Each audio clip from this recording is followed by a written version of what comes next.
Xorasan'daki kardeşlerimize Esselamu Aleyküm ve Rahmetullahi ve Berekatuhu. Allah'ın izniyle biz beyat edirik, itaat edirik. Həqiqətən Allah üçün biz bunu edirik. Allah şahiddir ki, biz bu beyəti Quran əsasında veririk. Xorasan'daki kardeşlerim vasıtasıyla biz beyat edirik. Allah Müslümanların hamısını bir sözlə birləşdirsin. Allah kafir qarşı bizə qələbəni tezləşdirsin. Əxi, aləmlərin Rəbbin and olsun əxi. Yəni sən bu mənim yaşadığım hissləri yaşamalısan da. Hələ heç eləməmişik. Gəlirəm bir dənə şeydir, baxıb qayıdacam. Əxi, vallahi bunu yaşamalısan.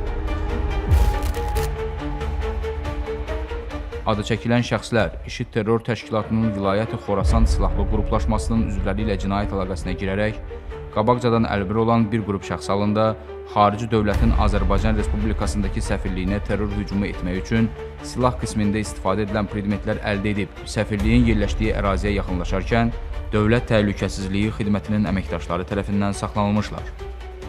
Dünyadakı bir neçə şeyləri görüb ondan ilhamlanmışdıq. Yəni istər terror təşkilatları olsun, istər IŞİD. Mən Elvin Amin adında dostumla görüşüb bu məsələ haqqında düşünmüşəm. Yəni biz icraat eləmək istəmişik. Bizim əsas məqsədimiz səfirlikdə maşınlarına qarşı, yəni minməmiş də belə deyək, nəsə eləyək orada. Bu işdə mənə kömək eləyən Elvindən Amin.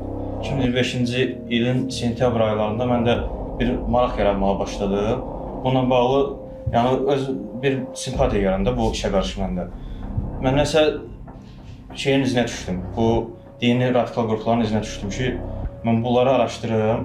Yəni görüm bunlar kimdirlər, məqsədləri nədir, nəçidirlər. Mən bir dənə Instagramda Xilafətin Aslanları adında bir dənə səhifə açdım ki, yəni onunla insanları özümə cəlb edeyim. Yəni o əqidədə olan insanları özümə cəlb edeyim. Onlar 2025-ci il oktyabr ayının əvvəllərində mənə yazılar.